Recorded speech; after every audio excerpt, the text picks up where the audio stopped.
Hi everybody, I'm Joey. Today I'll be making this walnut day bed or small single bed.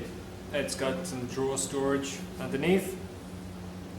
And it's a bit of a strange mix of nice joinery and kind of screw it together flat pack style stuff. Plus, nice big mistake from myself. So stay tuned and we'll get going on it.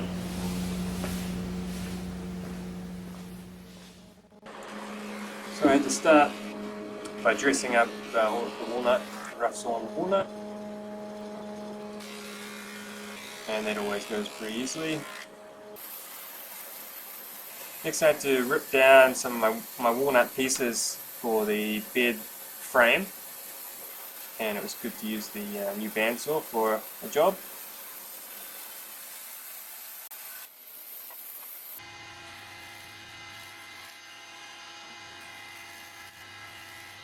And I just had to get the pieces down to size.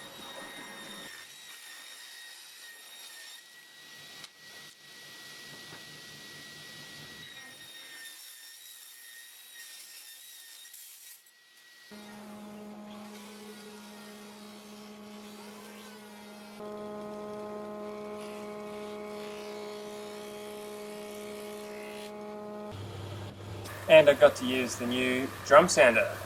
I'm still trying to work out whereabouts in my workflow I use the sander, but so far it's working a treat. It really speeds things up.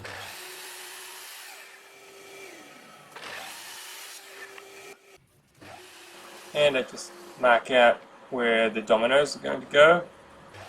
That's pretty straightforward.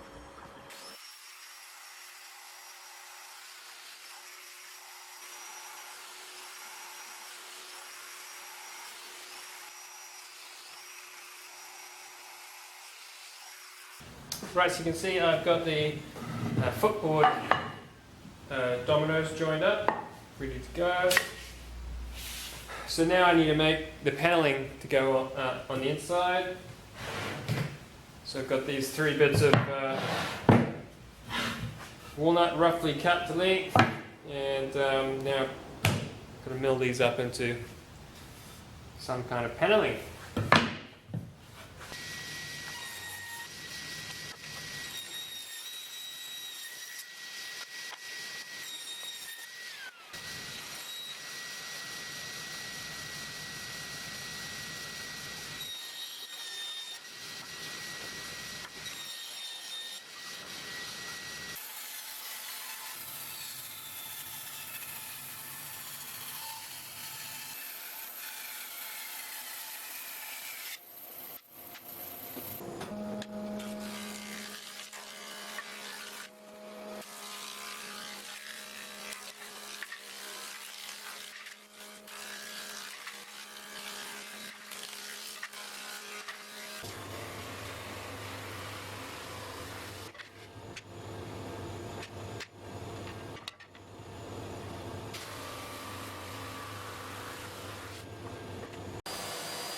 So I'm going to make these panels tongue and groove with a V arris.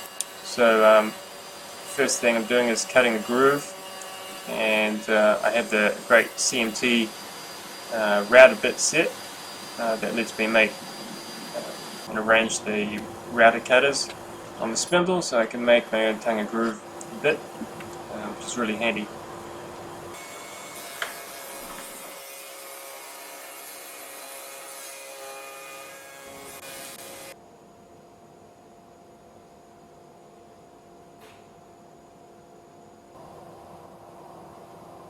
And I use a 90-degree router bit to add the arris, or the V part of the TG&V, and that seems to work okay.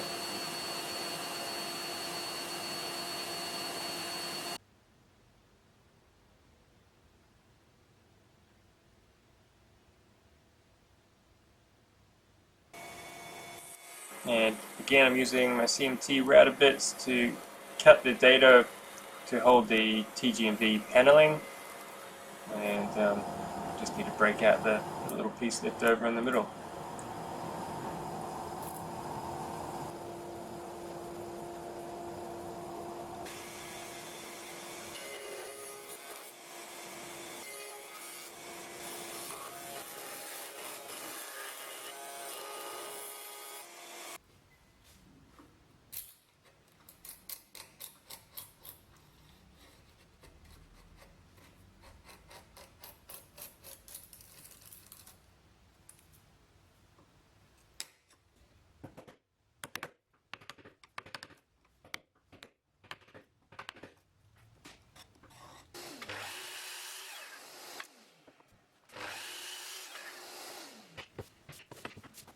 And I'm just working out the spacing, how much I need to cut off the first and last piece of TGMV so it's a symmetrical look.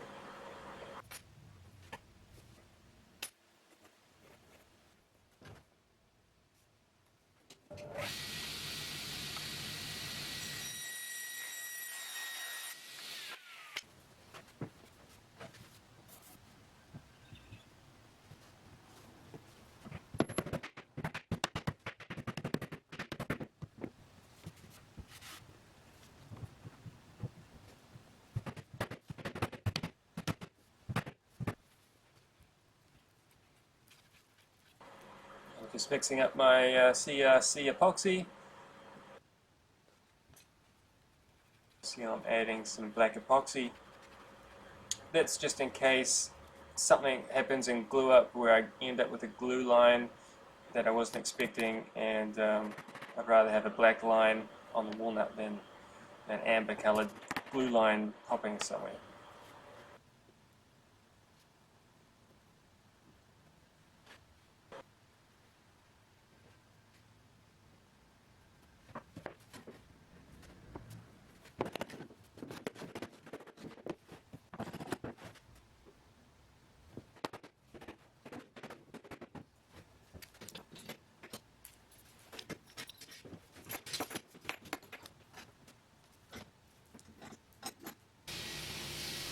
And I'm just ripping up the spindles for the headboard here.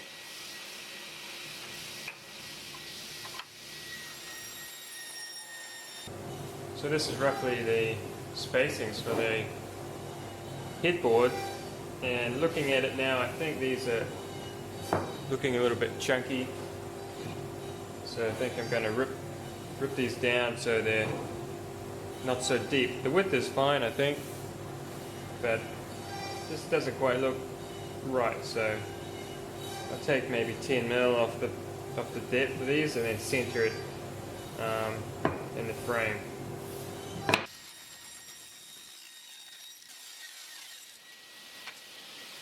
So this is a tenon jig that came with my router table. I haven't used it very often, but it is pretty handy for things like this. I'll be making the small tenons on the end of the spindles for the bed head, and it really is a pretty cool tool. Simply, once you've set everything up, it's just a matter of clamping your workpiece in, and it's got two handles. Slide it through your the bit, and away you go.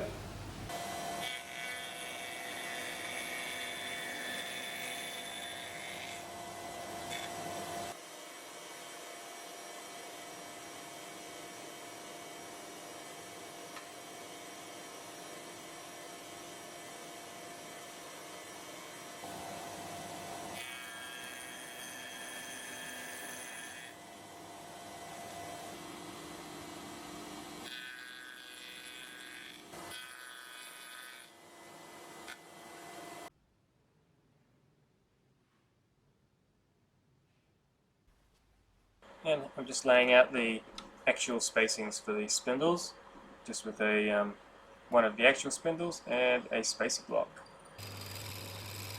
And this is pretty cool bench mortiser. I don't use it that often, but for this kind of thing it really is perfect. It's a bit of a luxury to have in the workshop, but it certainly speeds things up for this kind of job.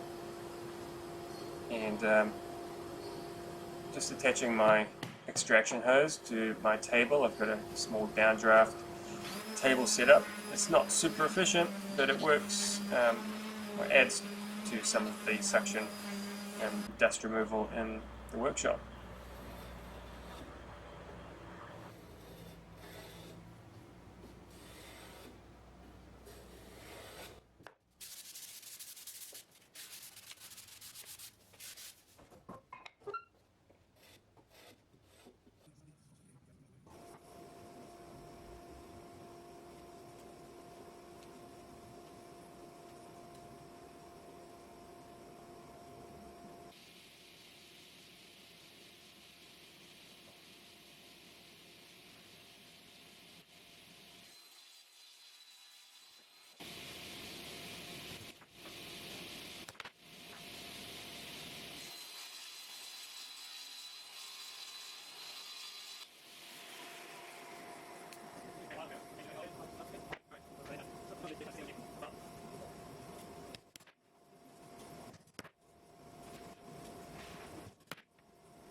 Just going to rip up this plywood for the carcass parts of the bed that you won't really see every day.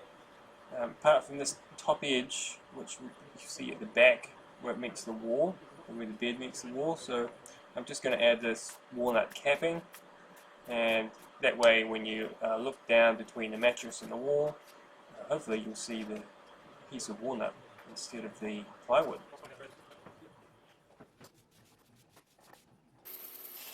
And I needed to make some cutouts and the dividers, the drawer dividers. This is for the toe kick and the drawer front, which you'll see in a little bit.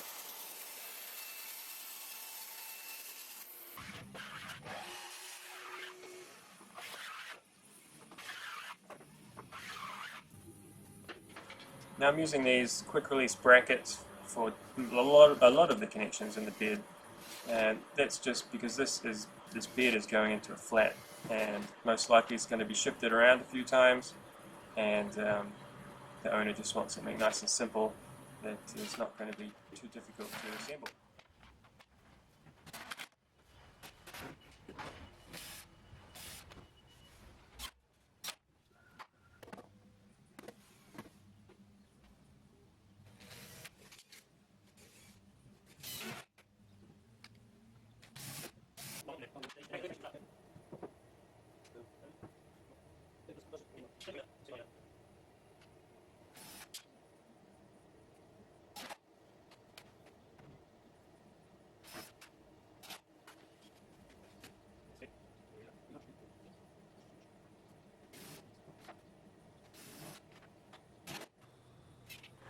And I'm just using some small angle brackets to hold the toe kick in, as well as holding the central dividers, the drawer dividers, holding them in place. And now I'm just adding a piece of beech that's just going to take the bed slats at the head and the foot end.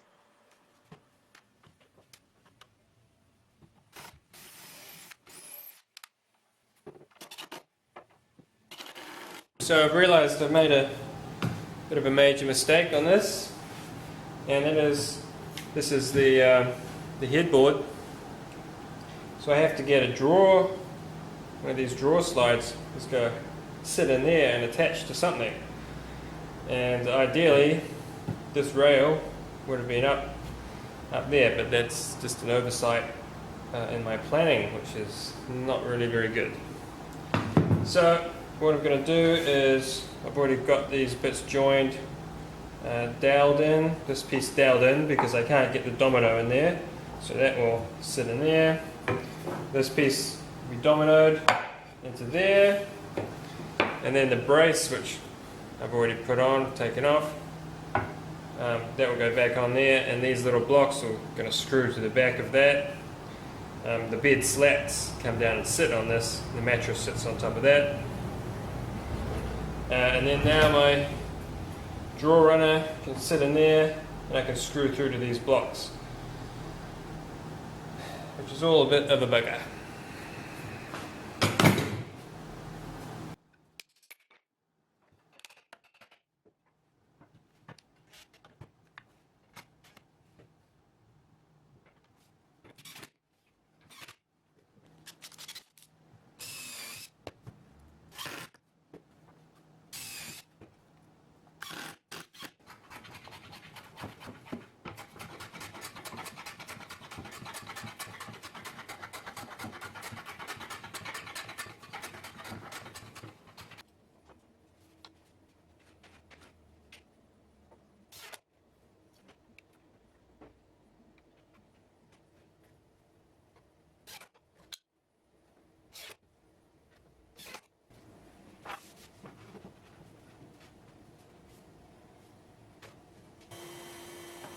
Now this is the drawer bottom, and the drawers I'm using are soft close kind of kitchen variety drawers, generally any cabinet drawers, and they are all just about all made for 16mm panels. So you need to add a little rebate on the drawer bottom so it slides into the aluminium drawer side.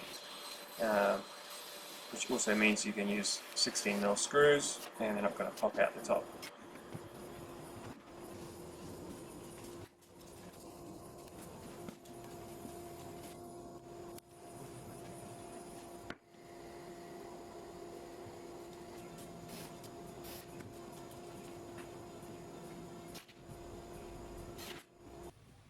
This particular brand of drawer runner have these awesome little center finders for the fixings of the drawer front, which other brands I've used haven't had, and makes it so much easier to work out where to drill the drawer front fixings.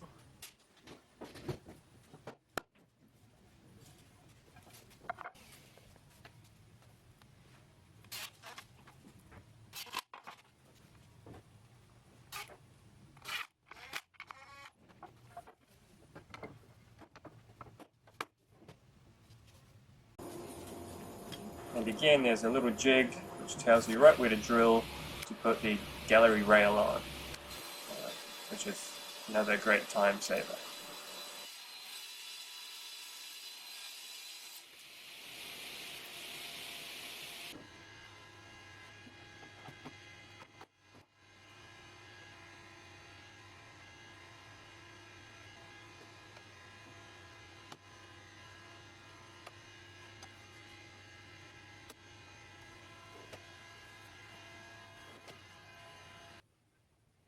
I'm just finishing this job with clear polyurethane. Where this bed is going to be, it's going to get a little bit of abuse, and the polyurethane is nice and hard and should deal with everything it gets.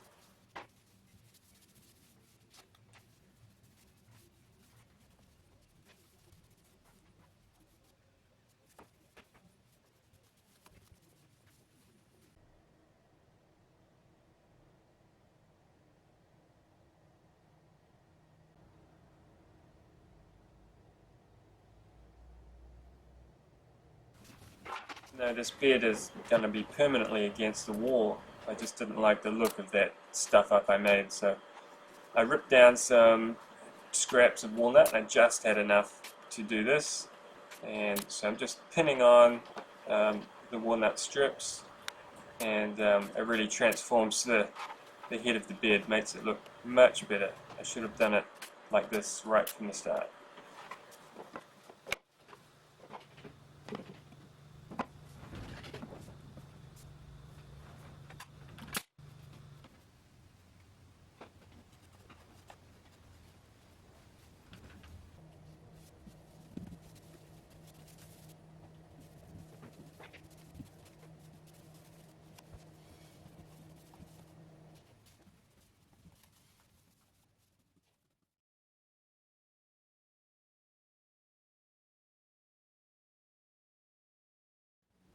Well, I hope you enjoyed watching me make the bed.